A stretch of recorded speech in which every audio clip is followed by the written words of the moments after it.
Boa noite a todos e a todas. Para mim é um prazer enorme, na verdade é um privilégio de eu estar aqui com o professor Evandro Biancarelli, que é um amigo, né, que está aqui, que a gente já trabalha há anos juntos em vários tipos de projeto na área pública. E hoje a gente vai falar sobre escritórios de projetos, né, essa necessidade, essa oportunidade no setor público. Mas antes disso, como podem ter pessoas que estão assistindo, que estão tendo contato, primeiramente, com a FIA Business School, eu vou, como professora e coordenadora do Centro de Conhecimento em Gestão de Projetos, eu vou dar uma contextualizada na FIA Business School e, claro, o Evandro, muito generoso, ele me cedeu 5 minutos, eu não vou abusá-lo, porque, assim, de fato, o que a gente tem mais aqui é para escutar o Evandro falando sobre escritório de projetos. Então, eu vou tomar a liberdade, só apresentar pouquíssimos slides e no final eu apresento também algumas iniciativas que estão em curso, no nosso centro de conhecimento.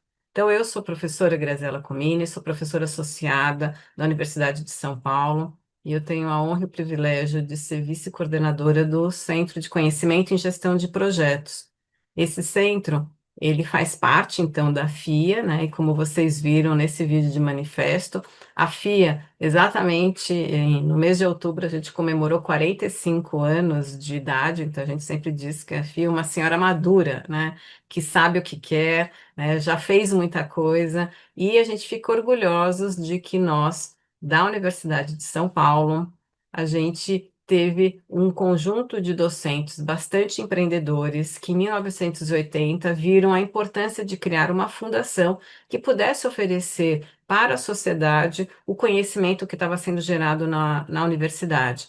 Esse grupo de docentes empreendedores, né, eles reproduziram dentro da fundação os núcleos de pesquisa, né, e isso viraram centros de conhecimento e esses centros eles têm ampliado, né, um conjunto de conhecimentos por meio de pesquisas, por meio de consultorias, cursos abertos, e a gente fica muito contente e feliz, na verdade, como docente da universidade, a gente vê a FIA, né, alçando voos que a gente nem imaginava há 45 anos.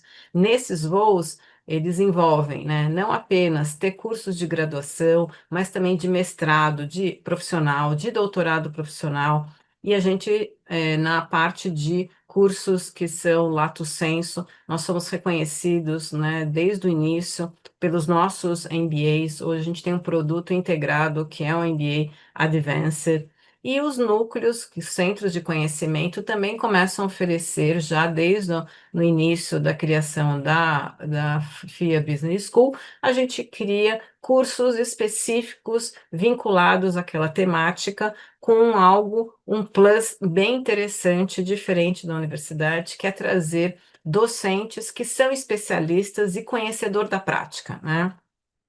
Como vocês vão ver, o próprio professor Evandro, né? Então, são pessoas que são atuantes, né, e que trazem, né, as dores e necessidades do que existe na prática, e nós, então, sistematizamos buscando soluções e isso oferecemos, seja em assessoria, seja em cursos abertos, seja em cursos fechados.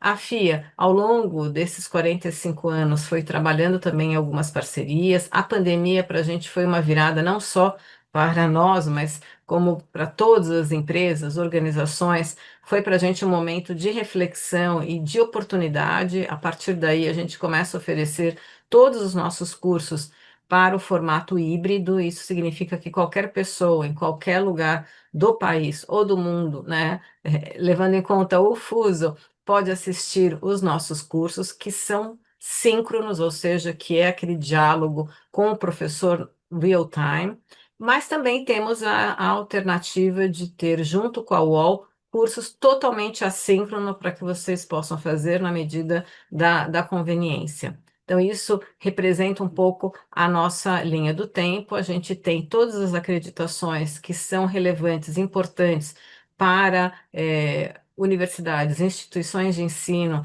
de renomes, né? Então, a gente tem melhores avaliações na CAPES, pela ANPAD, pela Associação Nacional de MBA e também acreditações internacionais e, no nosso caso especificamente, que é um centro de conhecimento em gestão de projeto, todos os nossos cursos dialogam com o PMI, né, e geram PDUs para aqueles que querem fazer depois ter uma certificação. O nosso centro, né, tem alguns diferenciais importantes, né, que é essa orientação mais personalizada, de você poder aproveitar créditos. Então, você pode fazer um curso de curta duração nesse momento e aproveitar esse crédito para um curso de maior duração. Então, a gente faz para poder atender às necessidades no momento que você está do seu desenvolvimento. A gente é uma instituição, como a gente comentou, reconhecida nacionalmente e internacionalmente.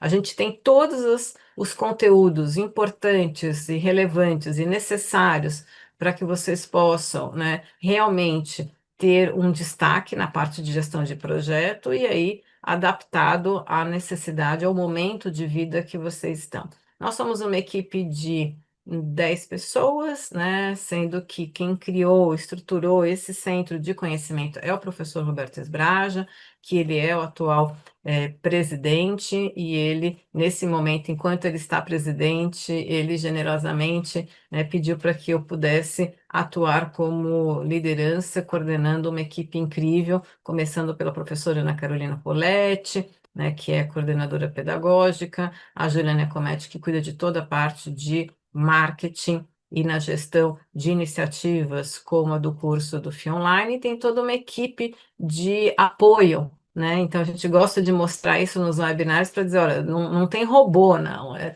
tem gente aqui trabalhando. E aqui, depois que o professor Evandro, né, dialogar um pouquinho conosco, a gente pode aproveitar e falar das nossas trilhas, né, que como vocês conseguem identificar, é uma sequência lógica, né? E que é como se você tivesse uma maleta, uma mala de viagem, você vai colocando conhecimento e vai agregando mais valor, e você pode fazer numa sequência, ou você pode fazer na medida da sua conveniência. Então, a gente vai trabalhando em trilhas, né, de conhecimento, seja de cursos de maior longa duração, de menor de duração. E tem cursos de extensão menores, né, seja de 12 horas, né, a gente está hoje com o OKR, que é um curso de 16 horas, temos cursos de ágil, temos agora, né, em fevereiro, a parte de PMP, fundamentos, enfim, então a gente tem aqui vários cursos e depois eu deixo no chat também os nossos contatos e passo no final um pouco do QR Code para quem tiver, mas visitar o nosso site, está tudo também dentro lá explicitado. Roubei um pouco mais do que o Evandro, mas foram 6 minutinhos. Passo então agora a palavra para o professor Evandro e todos que tiverem dúvidas, questões, né, e que queiram dialogar, porque a ideia é um pouco conversar e dialogar com o professor Evandro, já coloquem no question and answer, né, ou colocam no chat, que aí a gente vai ter um tempo para poder dialogar. Evandro, muito obrigada por você estar aqui conosco. Você sabe o quanto que eu admiro todo o seu trabalho, e aqui para mim é sempre um privilégio a gente poder estar juntos. Passo para você. Olá, boa noite, professora Graziela. O privilégio é meu, né, de estar aqui com essa equipe tão maravilhosa que desenvolve tantos projetos interessantes, tanto acadêmicos quanto profissionais. Muito obrigado pelo convite. Em seu nome, agradeço também à professora Rosa Maria Fischer, com quem eu tive o prazer de trabalhar contigo e com ela lá nos idos de 2009, né, mas conheci vocês no MBA, né, o Bom Filho a Casa Retorna, né, MBA FIA em Gestão de Empreendedorismo Social, Projetos e Empreendedorismo Social. E eu acho que é uma oportunidade muito boa da gente conversar sobre a importância de gerenciamento de projetos, da gestão de projetos na área pública, né? É uma ferramenta muito utilizada na área privada, né? Mas a área pública também demanda e traz algumas questões importantes. E a ideia aqui hoje, como você falou, é um bate-papo, colocar algumas dores, algumas dificuldades, algumas facilidades e os benefícios de ter o escritório de gestão de projetos dentro da administração pública. Então, reforço o seu convite das pessoas utilizarem o chat para fazer as perguntas aqui para a gente. Bom, compartilhar a minha apresentação aqui com todos.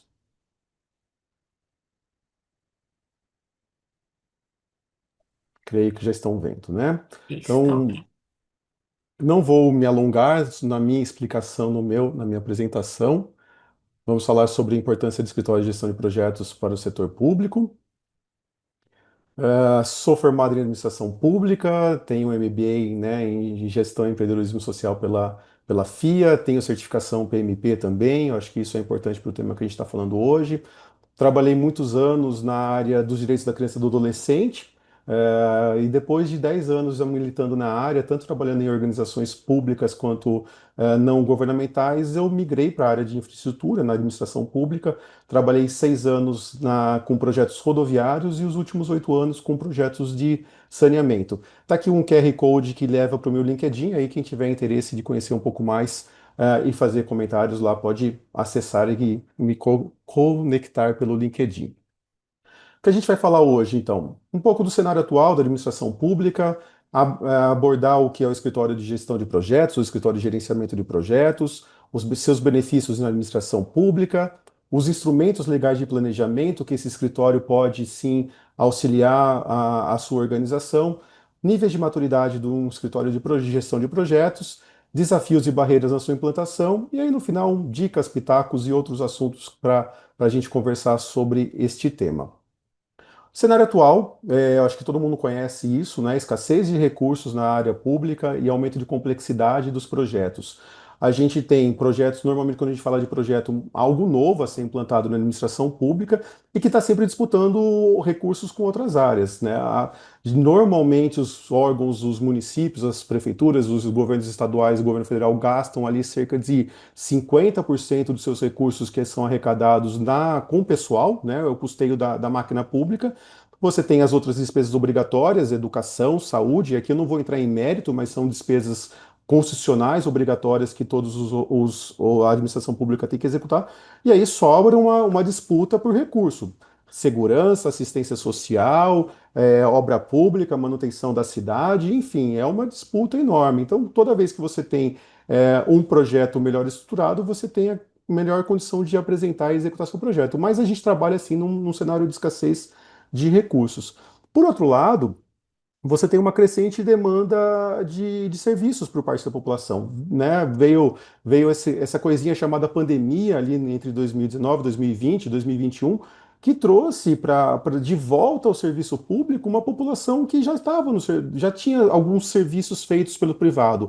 Demanda pelo SUS aumentou muito, né? Demanda pelos serviços de assistência social foram muito demandados nessa época e continuam até hoje, né? A gente tem, né, um nível relativamente bom em termos de ocupação da população, mas a gente vê sim a população, os trabalhadores saindo de um regime CLT, entrando num regime PJ, MEI, empreendedor individual, que por sua vez não consegue manter os mesmos benefícios que tinha como CLT, e aí vai sim, volta para os serviços ofertados pelo poder público, tal como educação e como saúde. Então a gente tem sim, uma demanda crescente por serviços por parte da população.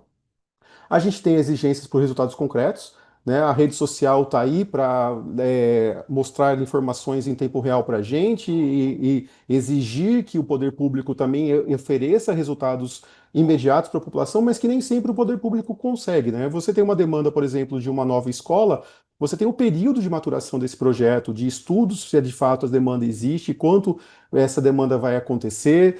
Quando você decide executar a obra, você tem todo o processo de licenciamento, você tem todo o processo de licitação, de implantação da obra, depois de ocupação daquele espaço. Então, o resultado ou o tempo de entrega por resultados concretos do poder público é muito diferente do tempo de exigência da população.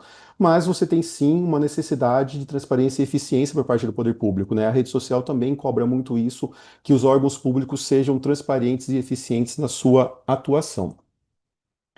O que é um escritório de gerenciamento de projetos, então, o que ele pode fazer? Ele é uma unidade que organiza, padroniza, controla e acompanha projetos, sejam eles nas mais diversas áreas, educação, saúde, infraestrutura, ou mesmo projetos internos de melhoria de um procedimento já existente. Ele faz a integração de metodologias de gestão e indicadores e tem aí uma possibilidade, né, um trabalho para garantir uma melhor qualidade na execução e na entrega de resultados. Eu não vou me adentrar muito sobre o que é um escritório de gerenciamento de projetos, porque recentemente teve o professor Tácito de Luca que fez uma aula magnífica aqui nesse mesmo tipo de webinar com o tema PMO no setor público, né? Como estruturar e entregar valor. E ele explicou com uma riqueza de detalhes muito boa sobre quais são os passos para se implantar, quais são os documentos necessários e que tipos de escritórios existem, enfim. Convido vocês a entrarem aqui, né? Esse QR Code faz o link com a página da FIA, da gestão de projetos, como a professora Graziela colocou. Tem uma barra de menu ali, na sua direita você encontra o menu Conteúdo Gratuitos, Webinar Gravado, e você ali assiste a aula do professor Tácito, que é excelente e com muito mais riqueza de detalhes sobre o que é um escritório de projetos e como implantá-lo. Passando então para os benefícios do escritório de projetos na administração pública. Bom, primeiro, otimização de recursos e melhoria em cumprir escopo, prazos e custos. Quem teve a oportunidade de estudar já sobre gestão de projetos, aqui dentro da metodologia do PMI, do PMBOK, sabe das diversas disciplinas, em torno de 10 disciplinas que abordam o projeto como um todo, mas quando a gente olha para um projeto, isso parece tão básico, mas é tão difícil de ser cumprido. Escopo, prazo e custo, né? Então, o benefício principal da implantação de você ter um escritório de gestão de projetos na administração pública é a otimização desses recursos e dessas entregas, o acompanhamento do escopo do que foi contratado, do prazo de execução e dos custos. Ele traz também, ao você fazer uma padronização e uma organização dos seus projetos, ele traz ferramentas de governança, ferramentas de transparência e de prestação de contas. E é muito comum quando você tem um escritório de gestão de projetos implantado, aí eu estou falando de uma esfera um pouco maior, né, numa prefeitura ou num governo do estado, é muito comum que o passo seguinte, a partir da implantação e o funcionamento do escritório de gestão de projetos, é você criar um observatório dos projetos que você tem, das ações dos programas, dos diversos programas que o governo tem. Por quê? Porque você já conseguiu organizar, você já trouxe a governança, você está dando transparência, você tem resultados concretos ou organizados para serem mostrados. Então, criar um observatório de acompanhamento da política pública, do gestão daquele determinado governante, prefeito, governador ou presidente, é um passo seguinte, é um benefício também adicional do EGP. Ele traz maior credibilidade junto à sociedade e órgãos de controle. Novamente, só a organização desses materiais facilita a prestação de contas, especialmente junto aos órgãos de controle, Tribunal de Contas, Ministério Público, diversos conselhos que existem dentro dos municípios de acompanhamento das políticas públicas. E ele traz, sim, também um alinhamento, por que não, com os instrumentos legais de gestão, né? A administração pública toda ela é regrada por diversas leis, diversos decretos, diversas normas que têm que ser cumpridas, mas a gente sim enxerga que o escritório de gerenciamento de projetos, o escritório de gestão de projetos, é uma ferramenta que pode auxiliar o órgão público a atingir e a atender esses instrumentos legais de gestão. E aqui eu vou me valer da minha experiência, da minha última experiência profissional como diretor executivo de uma companhia de saneamento e mostrar para vocês os instrumentos legais de planejamento da área de saneamento, né, como um exemplo aqui para todos, e como o escritório de projetos também pode ajudar nessa organização desses diversos temas. Então, quando você olha para a área de saneamento, essas são as leis, as principais leis que trazem a organização do seu planejamento. Começa com o plano municipal de saneamento, plano regional, né, ou plano estadual, mas normalmente o plano municipal de saneamento, previsto lá na Lei 11.445 de 2007, é a Lei do Marco do Saneamento, em seus artigos 9º e 19, como um instrumento obrigatório a todos os municípios. E nesse instrumento obrigatório, ele tem que trazer metas, indicadores de curto, médio e longo prazo. E entendendo que normalmente o Plano Municipal de Saneamento tem aí um espaço de 20 anos, alguns chegam até 30, mas ele tem um espaço normal de 20 anos de execução, então você coloca metas que você vai cumprir no curto, no médio e no longo prazo. Partindo do Plano Municipal de Saneamento, a cada 4 anos, todo órgão público, prefeitura, governo do estado, e governo federal são obrigados a elaborar o Plano Plurianual, ou PPA, como também é chamado. Ele é um instrumento previsto na Constituição Federal de 1988, no seu artigo 165, e ele obrigatoriamente coloca como ele coloca como obrigação do poder, da gestão, a, a descrição ou o que a organização, aquela gestão vai fazer em termos de programa e ações de médio prazo. O plano plurianual para 4 anos. Ele obrigatoriamente ele é elaborado no primeiro ano de gestão, mas ele vale para o segundo, terceiro, último ano de gestão, quarto ano, e o primeiro ano da gestão subsequente. Ou seja, qualquer governante que seja eleito, que assuma em 1º de janeiro, o seu primeiro ano de governo ele vai executar o plano plurianual elaborado na gestão anterior, seja ele mesmo, se ele for reeleito, ou seja o seu antecessor. Por que a lei colocou dessa forma? Para que justamente não houvesse uma quebra dos programas essenciais para a população de uma gestão para outra. Mas a partir do plano plurianual 4 anos, você vem para as leis anuais, que é a LDO, Lei de Diretrizes Orçamentárias e Lei Orçamentária Anual, onde aí sim você vai colocar os seus programas e ações de curto prazo, aquilo que você vai executar no seu exercício subsequente. Também um instrumento previsto na Constituição Federal. E além desses instrumentos de planejamento, no saneamento você tem o Sistema Nacional de Informações em Saneamento Básico, hoje denominado SINISA, até pouco tempo atrás denominado SNIS.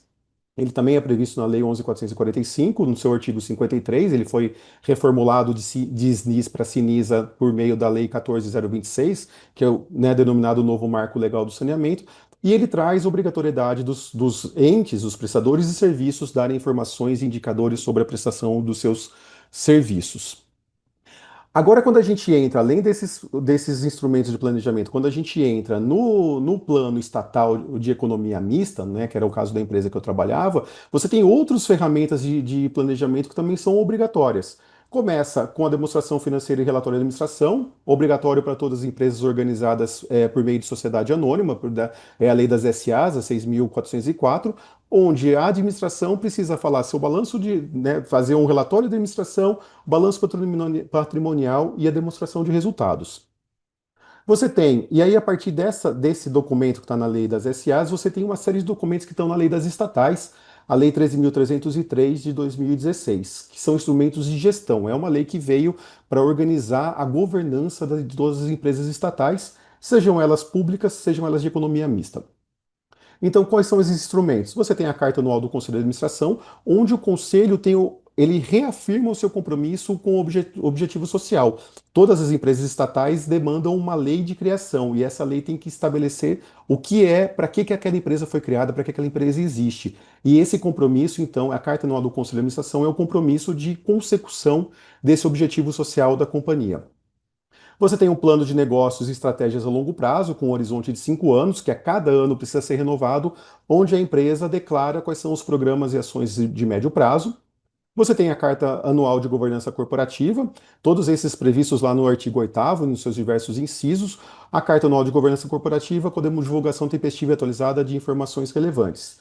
Você tem a obrigação de ter um relatório de sustentabilidade, e aí, né, uma dica para a gente, né, para quem trabalha com esse instrumento, né, a gente ter a oportunidade de matar dois coelhos com uma cajadada só, né, enfim, resolver duas questões com uma única ação. A lei estabelece a obrigatoriedade de você ter o relatório de sustentabilidade, mas ela não fala exatamente como precisa ser feito ou seguir quais parâmetros. Ora, a gente tem o GRI, os standards do GRI, como um standard aceito mundialmente e globalmente. Se você seguir os standards do GRI, você permite que o seu relatório de sustentabilidade seja comparado com diversas organizações do mundo inteiro. Então, uma dica, né, aqui fica uma dica para quem trabalha com o assunto, ao fazer o relatório de sustentabilidade, que é obrigatório por lei, já use os standards do GRI, porque aí você tem dois instrumentos centralizados num único só e sendo usados como uma forma de prestação de contas para a sociedade. Por fim, ainda como instrumento de planejamento, você tem o plano de negócios para exercício subsequente, que é o equivalente à lei orçamentária anual da empresa pública, da empresa de economia mista, e aí sim você estabelecendo seus programas e ações de curto prazo para o ano subsequente. E por fim, fechando tudo isso, você tem o relatório anual de metas, a avaliação anual de metas e resultados. Ora, como que tudo isso se conversa, ou como que tudo isso pode ser conversado a partir de um olhar, especialmente do escritório de gestão de projetos? O seu plano municipal de saneamento, ele vai servir de base para você elaborar o seu plano plurianual, para a sua lei orçamentária anual e o equivalente nas estatais. o seu plano de negócios e estratégia a longo prazo e o plano e a lei, o exercício, o orçamento para o exercício seguinte.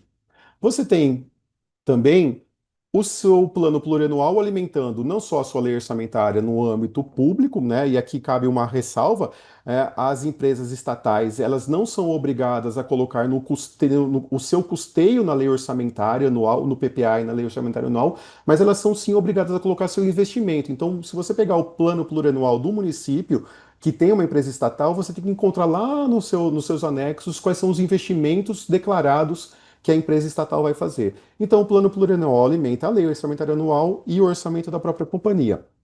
Você tem a lei, o seu orçamento anual alimentando a carta anual do conselho, seus compromissos com a consecução do objetivo social e também com o seu orçamento da organização, da sua empresa. E você tem os dados do SNIS, ou os dados que você presta, perdão, do SNIS não, do Sinisa, que você presta ao Sinisa, alimentando a sua demonstração, o seu relatório, né, relatório da administração, você tem ele administrando a carta anual do conselho, alimentando a carta anual de governança do conselho e também o próprio orçamento, porque você vai atuar, seus projetos atuar em consecução do que você precisa atingir dentro do Sinisa. Lembrando que o novo marco de saneamento colocou metas de universalização até 2033, onde todos os prestadores têm que trabalhar. Por fim, você tem suas demonstrações financeiras alimentando também a Carta Anual de Governança Corporativa e o seu relatório de sustentabilidade. E, por fim, fechando tudo isso, a partir da avaliação anual de metas, você retroalimenta todos esses instrumentos de planejamento. Ou seja, você consegue alimentar não só o que você tem de execução a ser feita no ano seguinte, mas também de prestação de contas de todos esses dados. Ora, mas como que é todo escritório de gestão de projetos que consegue entregar esse tipo de planejamento? Não. Você não vai começar entregando toda essa capacidade ou essa qualidade de informação. Quando a gente olha para o PMI, para o PMBOK, você tem os níveis de maturidade do escritório de gestão de projetos, do EGP, onde você parte da esquerda, o inicial, o mais simples, até o otimizado, a mais à direita. E você tem um contínuo de aprendizado ou de crescimento ao longo desse ano. Então, perdão, desse ano não, dessa implantação. Normalmente você começa, então, a implantação, né? Você não tem uma coordenação, uma atuação muito coordenada, você depende muito do esforço individual de alguns profissionais que querem, acreditam que aquilo pode fazer acontecer, mas você ainda tem muita dificuldade de organizar tudo isso. Vai passando por a adoção de templates, a estruturação de projetos e até chegar sim ao que todo mundo deseja, que é um nível de maturidade otimizado, onde você já tem uma melhoria contínua institucionalizada, você tem as decisões estratégicas de quais projetos vão ser implantados e quais não serão implantados com todos eles com uma base de dados e uma análise em relação às políticas públicas, aos diversos programas de governo, às diversas etapas de planejamento, e ele sim, aí nesse momento, o seu EGP já funciona como um órgão central de alinhamento estratégico e de priorização de projetos, de ações e de investimento. Mas, obviamente, né, a gente tem alguns desafios e algumas barreiras na implementação de um EGP dentro da administração pública. O primeiro deles, eu começo falando da resistência cultural e institucional. Certamente, quem já tentou implantar algo novo dentro de uma estrutura, seja ela pública ou privada, ouviu aquela velha frase falando: Ah, mas eu sempre fiz assim e sempre deu certo. E a minha pergunta é: será que sempre deu certo? Né? Será que de fato foram entregues os melhores projetos, os melhores resultados para a população? Ou você tem uma opinião de que foi feito dessa forma? Então, a resistência cultural e institucional é muito grande. E aí vou pegar um outro exemplo aqui também, independente de qual prefeitura de que a gente está falando, isso acontece em todos os lugares e eu já tive a oportunidade de morar em várias cidades e já vi em todas elas isso acontecer. Você mora numa rua, tem o seu caminho para o trabalho, para o seu lazer, e aquela rua está toda remendada de asfalto e tal, e de repente vem a prefeitura com um programa novo de recapeamento e remove aquele asfalto ruim, põe um recapeamento lisinho, novinho em folha, para o carro rodar sem barulho, sem tranco, sem nada. 2 meses depois, ou até menos do que isso, vem uma outra equipe da prefeitura de um outro órgão e rasga aquele asfalto para fazer uma obra. E aqui eu não estou falando de obra emergencial, porque emergência é sempre emergência. Mas vem uma obra para fazer passar uma nova tubulação ou qualquer outro tipo de necessidade que rasga aquele asfalto e fica então um asfalto remendado. Isso com certeza é falta de planejamento integrado. O escritório é uma dificuldade que se tem de que as diferentes estruturas de um mesmo órgão, uma mesma gestão, se conversem e troquem informações e façam um planejamento integrado dos seus projetos. Pense, um outro exemplo para fugir dessa parte de obras, pense em ações que podem ser agrupadas de saúde das crianças, voltado junto com a educação infantil. Então, ações que basicamente são da área da Secretaria de Saúde, mas que podem e devem ser implantadas com resultados melhores se forem feitas em conjunto com a Secretaria de Educação, pegando as crianças lá no seu local. Não é pedir para o pai e para a mãe, no seu momento de folga, levar a criança até um posto de saúde. É o posto de saúde ir até a escola no momento que a criança está lá. Então, são projetos que o escritório de gestão de projetos pode auxiliar no planejamento e na integração dessas políticas públicas. Outro desafio na implantação, me desculpem, a necessidade de capacitação técnica, né? A gente viu ali atrás o nível de maturidade inicial, que é alguém, né, que tem essa vontade de fazer acontecer, mas que nem sempre tem a condição, o conhecimento técnico para isso. Então, assim, a gente enxerga isso como uma necessidade de capacitação técnica da sua equipe interna, para que, uma vez feito o diagnóstico, uma vez capacitado, essa equipe tenha condições aí sim de caminhar com seus próprios pés num gestão, num acompanhamento e no controle de projetos. Outra dificuldade que a gente enxerga, a integração com processos já existentes. É muito comum uma organização já ter processos existentes, aqui eu estou falando desde processos que já são integrados em termos de tecnologia, um ERP ou algo do gênero, até processos mais simples, processos licitatórios, né? Toda organização já tem seus processos existentes e às vezes às vezes não, o escritório de projetos vai vir para chacoalhar essa estrutura, para fazer com que esses processos sejam trabalhados de forma integrada. E isso é uma dificuldade, é um desafio muitas vezes na implantação, que demora, toma tempo de convencimento, de entendimento, diagnóstico e convencimento das pessoas para esse novo caminho. E um último desafio aqui na hora da implantação, que é comum, né? Graças a Deus a gente vive num país democrático, com alternância de gestão, eleições a cada 4 anos nas suas diferentes esferas, municipal, estadual ou federal, mas que leva, sim, às vezes, a diferenças de ideologias, de projetos, de pensamentos. E é um desafio na implantação e na manutenção de um escritório de gestão de projetos essa continuidade em mandatos diferentes. Mas já fica, né, uma questão aqui para o próximo slide, que é o que a gente pode então fazer como legado para nossa sociedade. Ora, uma vez que o escritório de projetos esteja implantado, você vai ter um legado de governança, estou indo ali na última linha, um legado de governança e impacto para a sociedade. A gente fala de escritório de projetos, ele não é uma política de um governo A ou B, de mais esquerda ou mais direita. Ele é um instrumento para que esse governo, seja de mais esquerda ou mais de direita, que ele entregue melhores resultados. Ele é uma ferramenta para a entrega de melhores resultados, né? Mas entrando no tema em si, né, dicas, pitacos, etc., né, o que que a gente enxerga, o que eu tenho enxergado na implantação de escritório de projetos, nas diversas oportunidades que eu trabalhei, que eu tive que trabalhar com esse tema.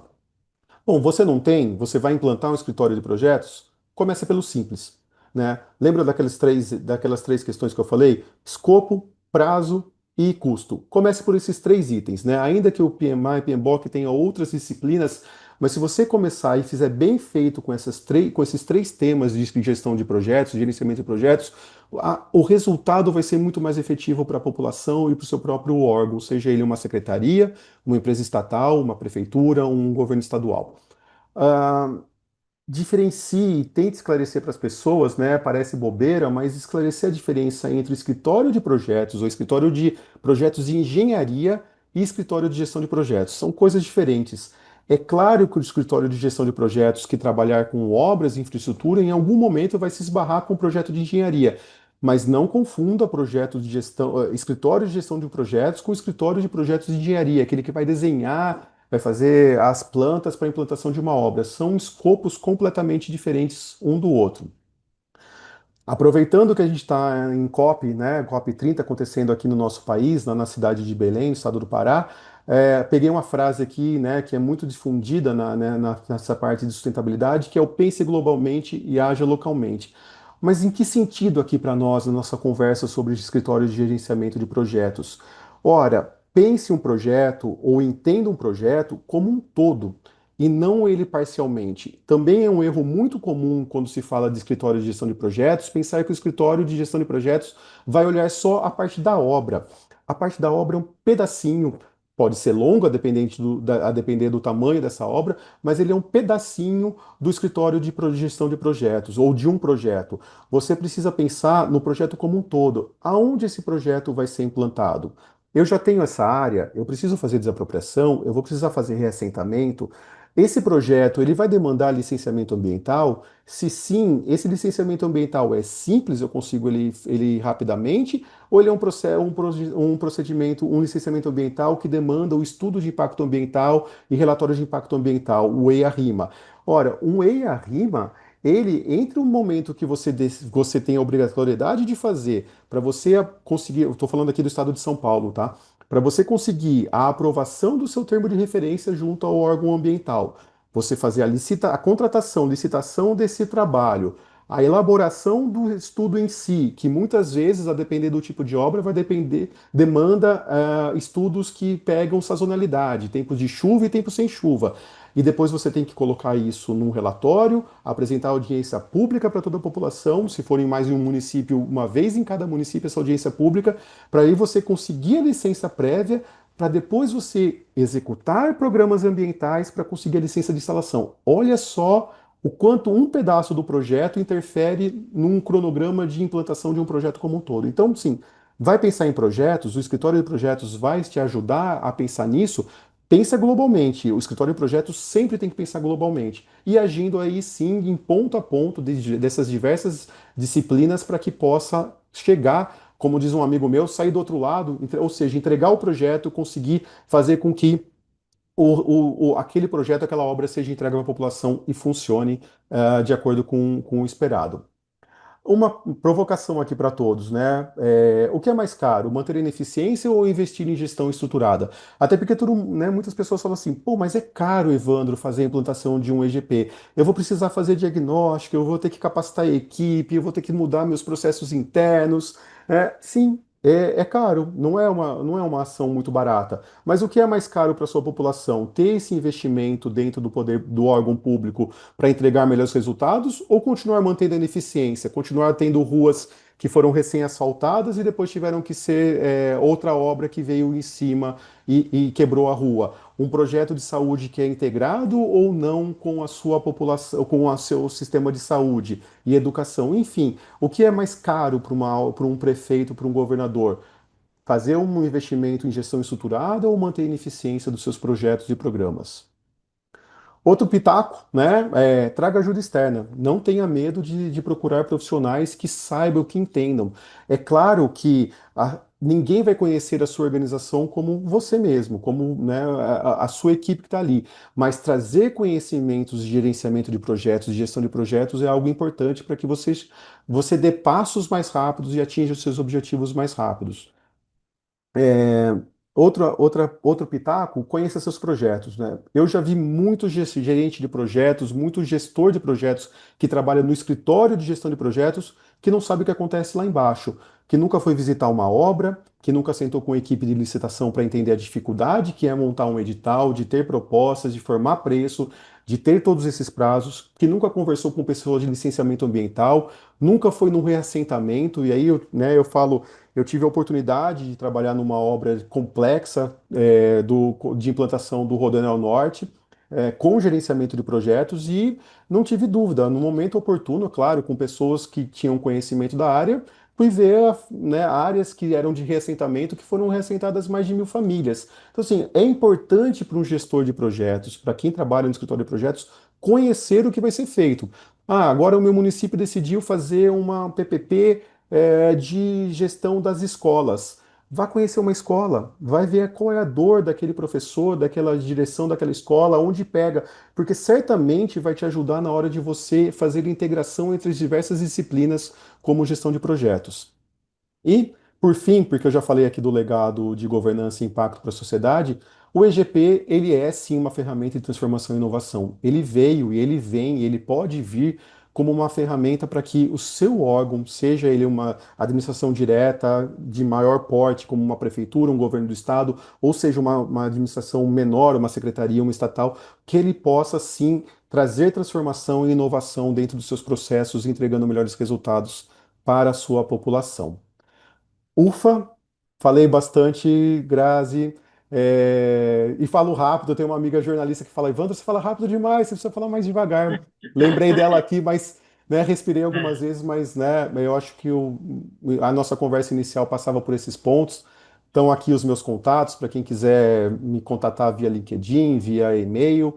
Tem o QR Code aqui de novo que leva para o meu LinkedIn, e na direita tem o QR Code da FIA Business School, gestão de projetos, para que vocês conhecerem mais ainda todo esse trabalho que a professora Graziella conduz na FIA.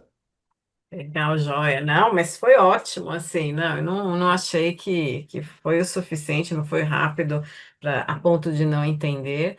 E já surgiu uma pergunta que eu acho bem interessante, foi até uma que eu tinha pensado em fazer alguém, então já teve a mesma reflexão, né? Então, uma pessoa que não se identificou perguntou se o PMO no setor público otimiza esforços e torna a governança mais assertiva. Com base na sua experiência, quais decisões ficam comprometidas ou quais problemas podem surgir quando não existe um PMO?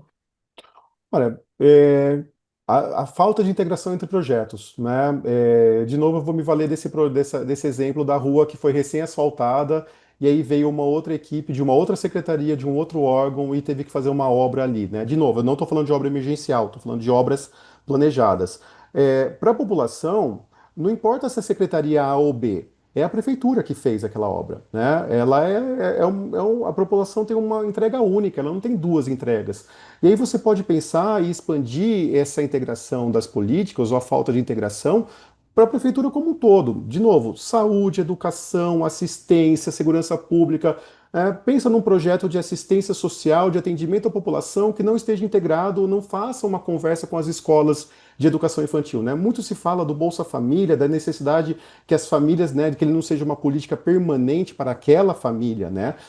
Para que ela tenha uma porta de saída e que a educação é a porta de saída. Tá, mas basta somente pedir para a família apresentar o comprovante de que a criança está na escola? Será que não tem uma forma de ter um projeto integrado entre assistência social, Bolsa Famílias e as escolas, para ter não só o comprovante de que a criança está na escola, mas o desempenho dessa criança na escola? Né?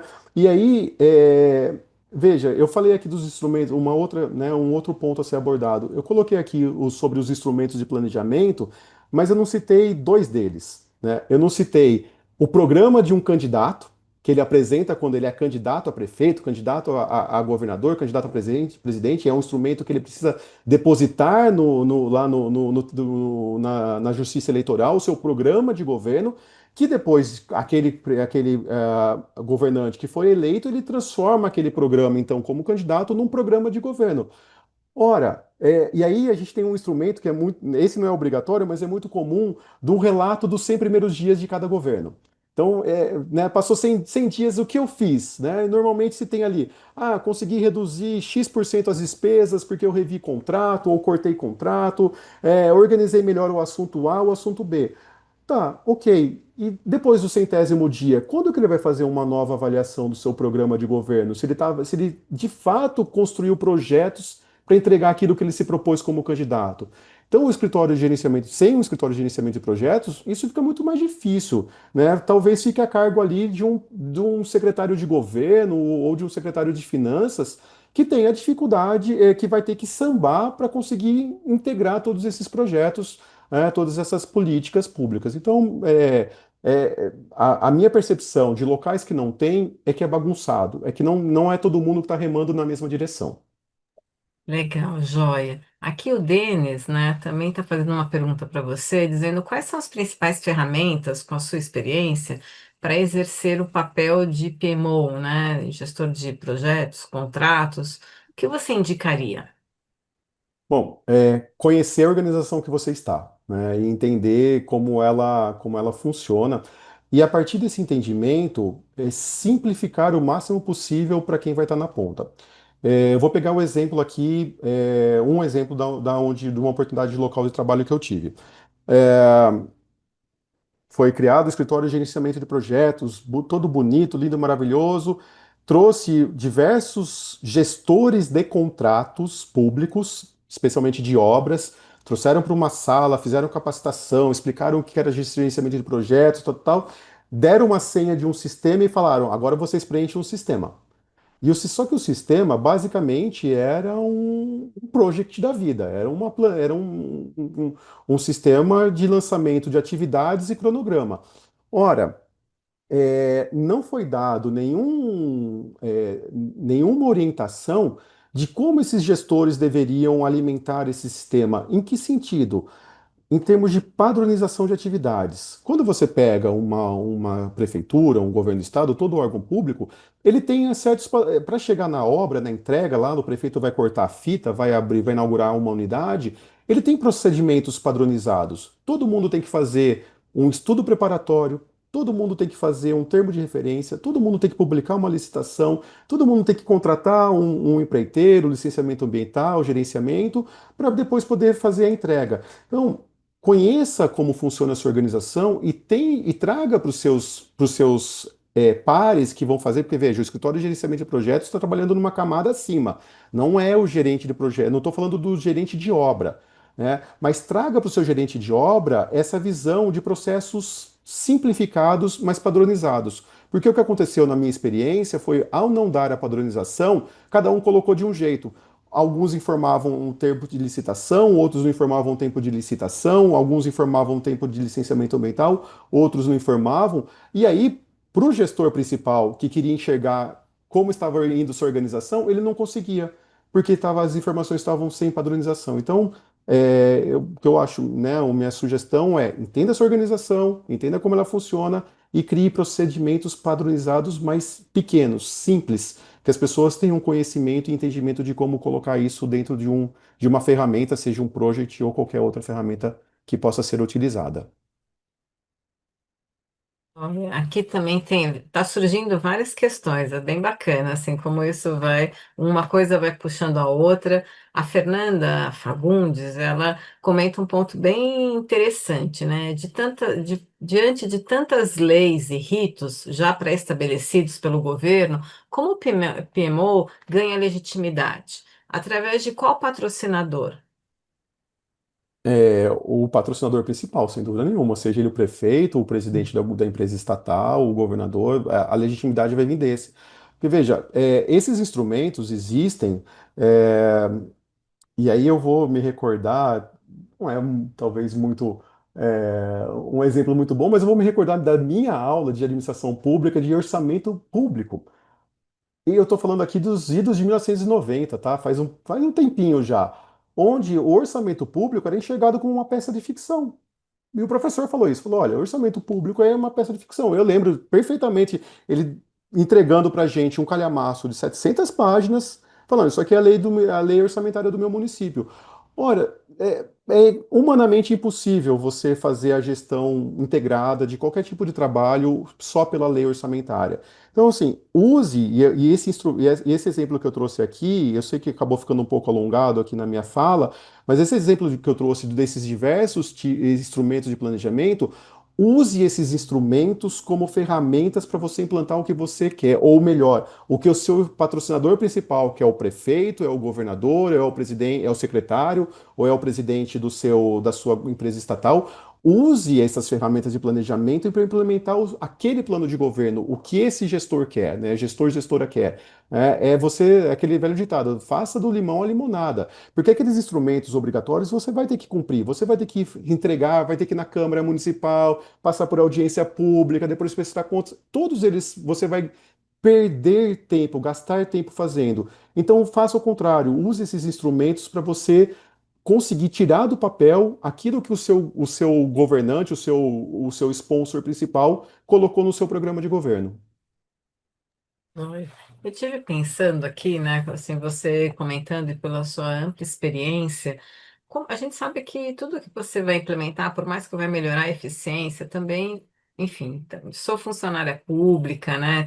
Mas a gente sabe que tem algumas resistências, né? Uhum, Assim, eu acho que pela tua própria experiência na implantação, como que a gente diminui essas resistências que às vezes são naturais do desconhecimento, né? Será que você poderia, assim, dizendo assim, aquilo que você já vivenciou e que deu certo, onde conseguiu contornar? Porque eu acho que a própria nomenclatura, né? PMO, assim, às vezes vem uma nomenclatura em inglês, e assim, o que que você tem sentido? As pessoas têm um estranhamento no setor público, porque esse já, aqui, as organizações, né, privadas, da iniciativa privada, está muito acostumada com essas terminologias também. uhum.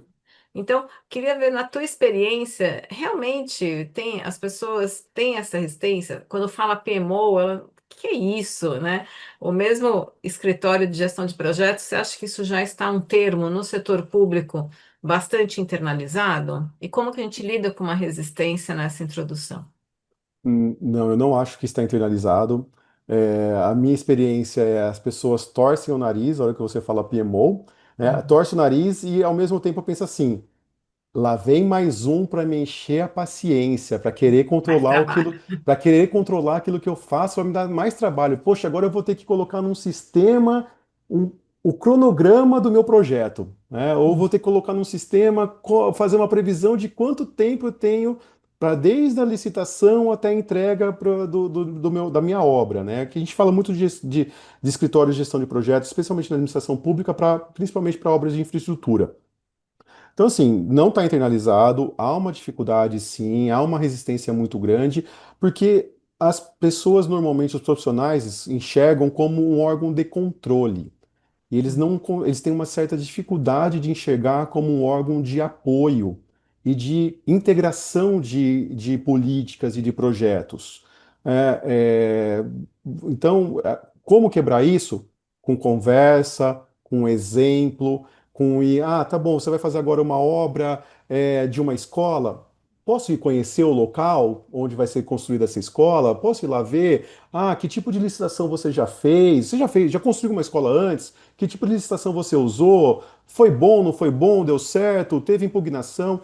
E, né, são os eternos porquês, né, que um PMO vai fazendo, vai perguntando e vai tentando quebrar essas resistências a partir de demonstrar para aquele interlocutor, para aquele gerente de obra ou de projeto de obra, que você está ali para ajudar. O PMO, o escritório em si, todos os profissionais que trabalham estão ali para ajudá-lo a ter uma entrega melhor. E não só mais um ponto de controle. Porque se for visto só como um ponto de controle, certamente vai ter resistência de falar: é só mais um aqui para me dar trabalho, para me encher a paciência, para que eu coloque numa planilha um relatório que eu já faço, né? Então, É, e é como você falou, né? Acho que a gente tem que também contextualizar um escritório de gestão de projetos como algo que agregue valor às pessoas dos várias secretarias, né? Dos diferentes órgãos, assim, menos do que controle, que não é esse o foco, mas como se dá visibilidade naquele projeto, como que você pode dar transparência, né? Como que você pode fazer um melhor monitoramento, onde você possa integrar, né? Então, são tantas vantagens para quem está tocando um projeto que não tem que ser visto como um auditor, né? O não escritório é, não exatamente, não é. é um Então, assim, auditor. e eu acho que eu queria ver a sua visão sobre a importância de capacitar as pessoas, né, em termos de algumas ferramentas, em termos de gerenciamento de projeto, quando algum tipo de órgão, secretaria, né, alguma empresa pensa na estruturação de um escritório. Se você pudesse, assim, pela tua experiência, por onde começar? Veja, nivelamento de informação, né? Eu sempre penso na implantação quando, né, eu quero implantar um escritório do zero. Nivelamento de informação. E eu sempre penso em dois níveis. O primeiro, no nível mais alto daquela organização, prefeitura, secretaria, empresa estatal, seja ela qual for, um nível mais alto e gerencial, onde você vai ter uma capacitação mais ampla, com conceitos mais amplos. Mas é importante que todo mundo entenda o que é gerenciamento de projetos, o que é o escritório, qual é a atribuição do escritório de gerenciamento de projetos, justamente para ir tirando da cabeça das pessoas essas confusões. Ah, é só controle? Ah, eu vou ter mais alguém aqui chato para me cobrar, alguém que vai ficar ali com a planilha me cobrando da entrega. Então, esse primeiro, um nivelamento de conhecimento, uma capacitação técnica de um conhecimento mais amplo, e aí sim, para aquelas pessoas que vão lidar, que vão ser as pessoas do escritório de projetos, ou que vão lidar com o gerenciamento de projetos em si, aí uma capacitação mais profunda sobre as diversas, né, pegando aqui os exemplos de PMI, PMBOK, né, pegando as diversas disciplinas que tratam disso e que vão ajudar as pessoas a entenderem e ter entregas melhores. Então, eu chamei a atenção ali na apresentação de fato, porque eu enxergo que a capacitação da equipe interna é muito importante, mas não só a capacitação de quem vai trabalhar no escritório, mas também do alto nível, para que todo mundo esteja na mesma página, todo mundo entenda o que tá, qual é a proposta do sponsor para essa ação de implantação do escritório. É muito importante, né, ter esse sponsor. E eu fico pensando, e queria ter a tua opinião, para a gente já finalizar, assim, porque a gente sabe que há uma há descontinuidade. A gente não gostaria que houvesse descontinuidade, Uhum, né, na área pública, na parte administrativa, mas a gente sabe que isso faz parte, né, da dinâmica. Na sua visão, o escritório de projeto não garantiria que efetivamente, né, os bons projetos, né, que de alguma maneira beneficiam a sociedade, né, a comunidade, elas tivessem então maior chance de continuidade quando você tem um escritório de gestão de projetos, porque você está mostrando aqueles resultados, está mostrando assim.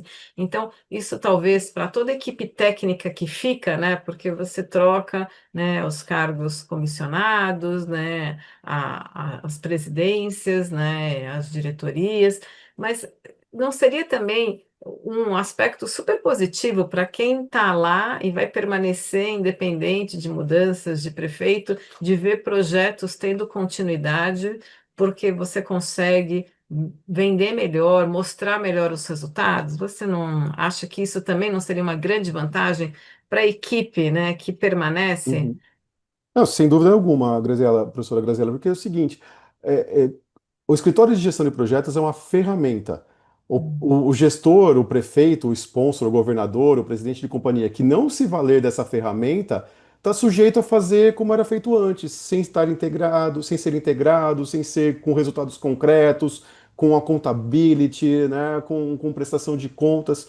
Porque, de novo, projetos, seja de uma linha ideológica, política ideológica, mais de direita ou mais de esquerda, se eu vou fazer mais ações de assistência social, se eu vou investir mais em segurança pública, são projetos no final do dia.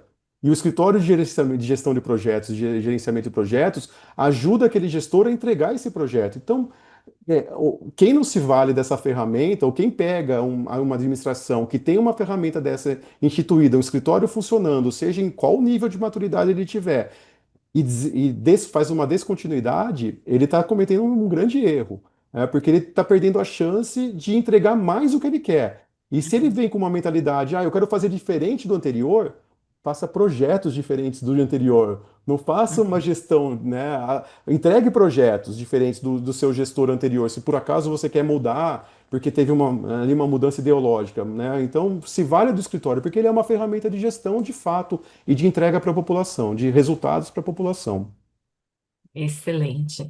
Bom, olha, Evandro, acabou o nosso tempo, né? Ah, Assim, infelizmente, né? Eu fico aqui, agradeço mais uma vez. Não sei se você quer dar as últimas palavras. Eu queria comentar com todos que o nosso centro de conhecimento, nós temos conhecimento, experiência na implantação, né? Tanto no setor público como no setor privado, né? A gente conta também com a parceria com o professor Evandro, então, ó, aqueles que estiverem interessados, a gente pode dialogar mais, mostrar as etapas, né, como funciona, assim, em termos também dar uma expectativa também de orçamento, de quanto que custa, implementar isso, e eu queria agradecer de coração, Evandro. Então, antes de eu mostrar aqui para aqueles que estão aqui, mostrar alguns dos nossos cursos, para que as pessoas se preparem para o próximo ano. Não sei se você quer dar as últimas palavras, alguma palavra final. Só agradecer, né, a você, professora Graziella, a professora Rosa Maria Fischer, toda a equipe da FIA, a equipe do GPRO, Gestão de Projetos, a professora Ana, que me atende sempre com uma paciência que é peculiar dela, com um carinho todo. Então, agradecer toda a equipe, agradecer o convite e colocar, né, mais uma vez, me colocar à disposição. A gente, essa, de fato, é uma experiência que pode mudar a gestão de um governo. A implantação do escritório de projetos é uma ferramenta que muda e que vai auxiliar a entrega de resultados concretos. Obrigado, Graziela, pelo convite mais uma vez. Imagina, imagina. Eu vou então só usar mais um minutinho para aqueles que estão interessados ou que queiram também compartilhar com conhecidos, né, a respeito de indicar cursos, né, para o ano que vem relacionado à gestão de projetos, sempre lembrando também que a gente faz sempre em company, né, assim, também, né? Então esses eu estou compartilhando cursos que são abertos, mas aqueles que tiverem interesse, acharem que pode ser interessante para a sua organização, entre em contato que a gente vai ter o maior prazer de fazer algo bem customizado. Então, a gente tem um curso bem curto sobre liderança em projetos ágeis, é bem interessante, porque dá qual que é o papel deste líder, né, na condução de projetos ágeis, isso a gente sempre faz sempre uma turma logo no início das férias, né? Em 10 de fevereiro. Tem um curso que foi criado, está puxado pelo professor Rodrigo Sega, né, que é a preparação da certificação do PMP, e que a gente começou este ano, né, e já essa já seria a segunda turma, né, bem direcionado para a certificação, prepara, o Rodrigo conhece profundamente, então é bem direcionado para a prova, para a certificação.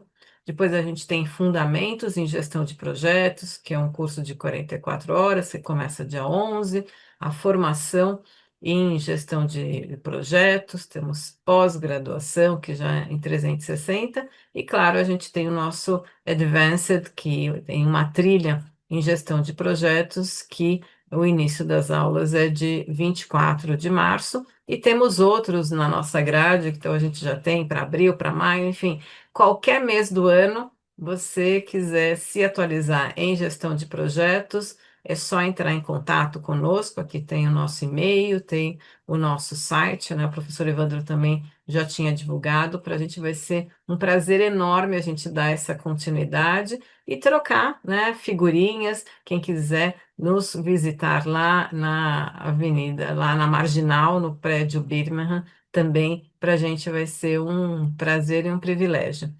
Muito obrigada, Evandro. Então, aqui para aqueles que, né, gostaram do conteúdo, quer indicar para algum amigo, isso vai estar disponível também no nosso site, no site tanto da FIA Business School, como no nosso centro de conhecimento. Então, divulguem e qualquer dúvida, sugestões, queiram entrar em contato, é só mesmo entrando no nosso site, vai ser um prazer falar com vocês. Então é isso, obrigada, pessoal.